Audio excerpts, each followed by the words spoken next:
Muchas gracias por seguir con nosotros. Estamos en su programa Ciudad en Contexto. Bueno, con este tema muy interesante sobre opinión pública, percepción de la inseguridad o del miedo y lo que es la violencia.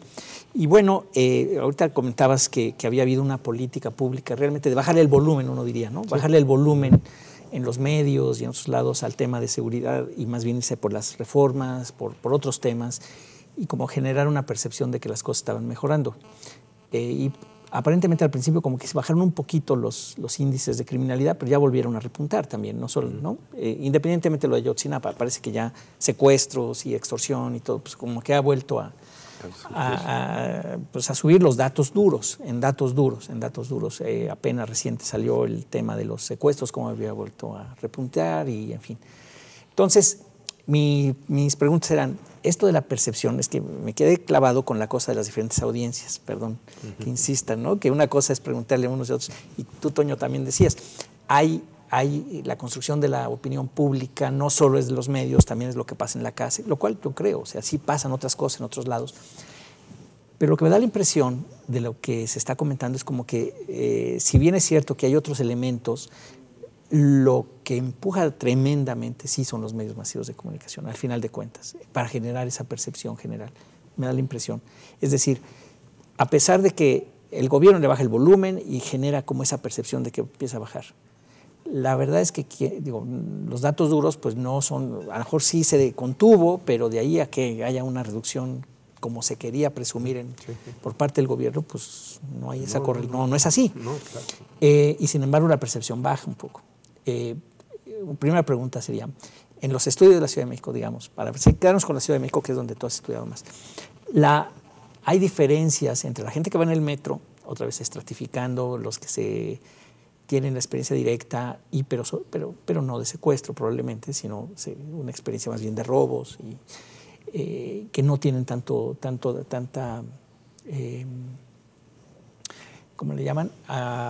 Que están influidos o tan directamente, que no están leyendo el periódico, para decir pronto, sino que su experiencia es la que rifa más, comparada con los que van en el coche o las personas que sí están escuchando constantemente los medios. Ahí hay también esta percepción de que ha bajado la inseguridad, por ejemplo, como pretendía el gobierno hacernos ver en esos primeros meses de esta administración. ¿Hay esa diferencia o no? No, en realidad, bueno, por lo menos si pensamos en términos de la Ciudad de México, yo creo que tiene, si nosotros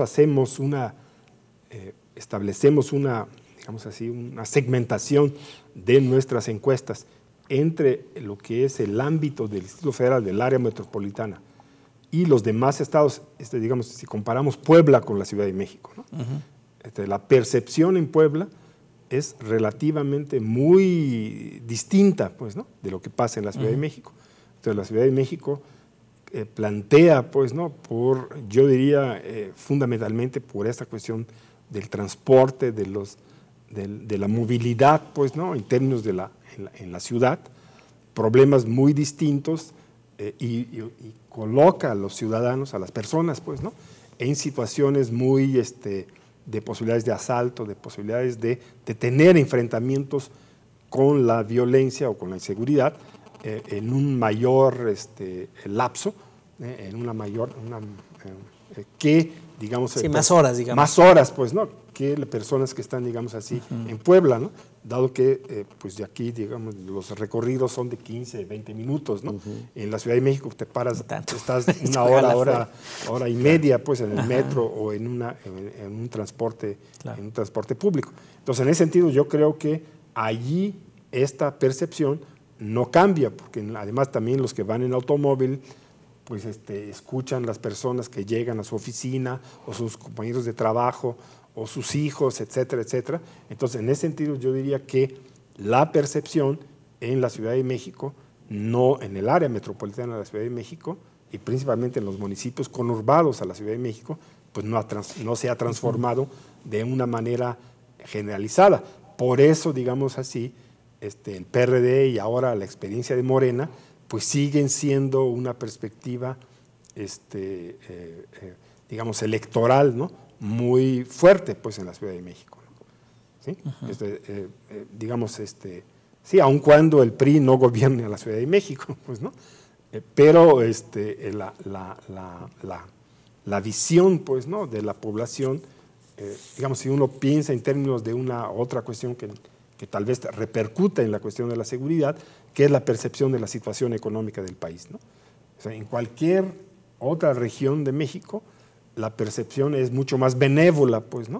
O sea, la gente cree que la situación económica no está tan mala, pues, ¿no? Pero en la Ciudad de México, la mayoría de las personas percibe la situación económica mucho peor cuando hasta ganan más, pues. Ajá. Entonces, el fenómeno perceptivo es un fenómeno que construye realidades, aun cuando la realidad material de las personas no tenga correspondencia, pues. ¿Y no hay correspondencia? ¿No hay menor criminalidad en Puebla que en la Ciudad de México? Bueno, sí hay menor criminalidad en Puebla que en la Ciudad de México, pero yo diría hay más oportunidades de empleo en la Ciudad de México, o hay, digamos así, un mayor número de personas que ganen una mayor cantidad de salarios mínimos, pues, ¿no?, en la Ciudad de México, pues, ¿no? Ajá. Esto es, digamos, el nivel socioeconómico, pues, ¿no? Sí, si uno es otro hace, nivel. digamos así, investigación en Tlaxcala, pues, ¿no? En Tlaxcala uno va a encontrar que casi una enorme, digamos, casi la mitad de la población que uno entrevista percibe hasta un o hasta 2 salarios mínimos.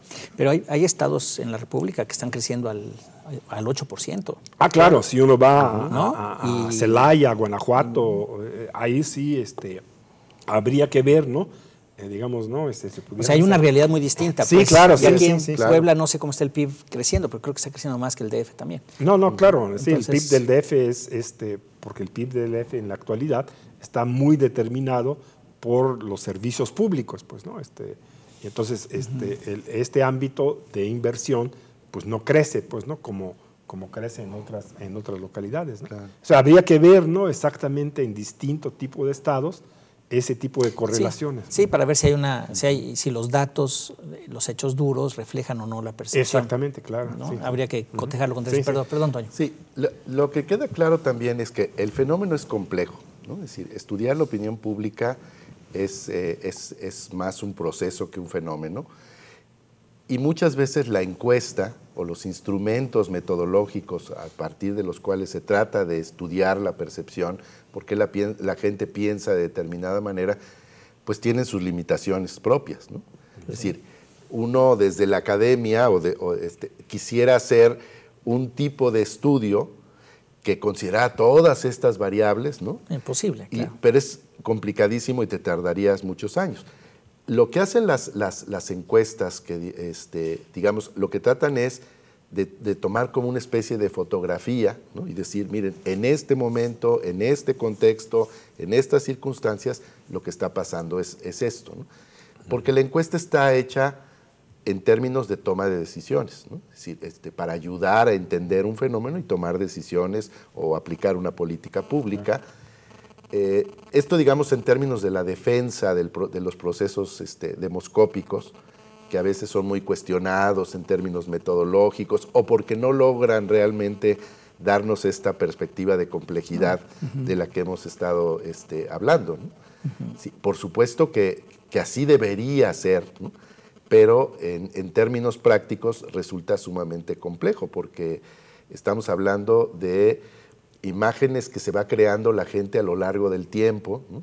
Y que tienen que ver, como decíamos, con el individuo, sus características bio, psico, socioculturales, personales, más su función social, los grupos con los que se relaciona.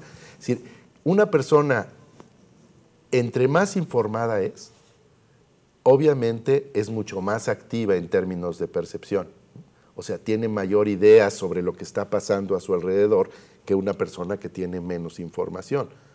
Por supuesto que una persona con un cierto nivel socioeconómico que conduce su vehículo en la Ciudad de México, no solamente tiene las referencias de los medios o de la familia, tiene muchísimo más porque su nivel de acceso a la información es mayor. Entonces, obviamente, su nivel de comprensión de la realidad pues, es muchísimo más amplio, ¿no? Por eso es lo que preguntabas. Una persona que no ha sido sujeto de violencia porque tiene una situación económica mejor, al final de cuentas sí hay un punto de coincidencia, porque tiene que ver con la información, tiene que ver con estas construcciones colectivas que de alguna manera se dan como producto de la interrelación social. En una ciudad como la Ciudad de México, la gente no puede vivir aislada. No, es imposible.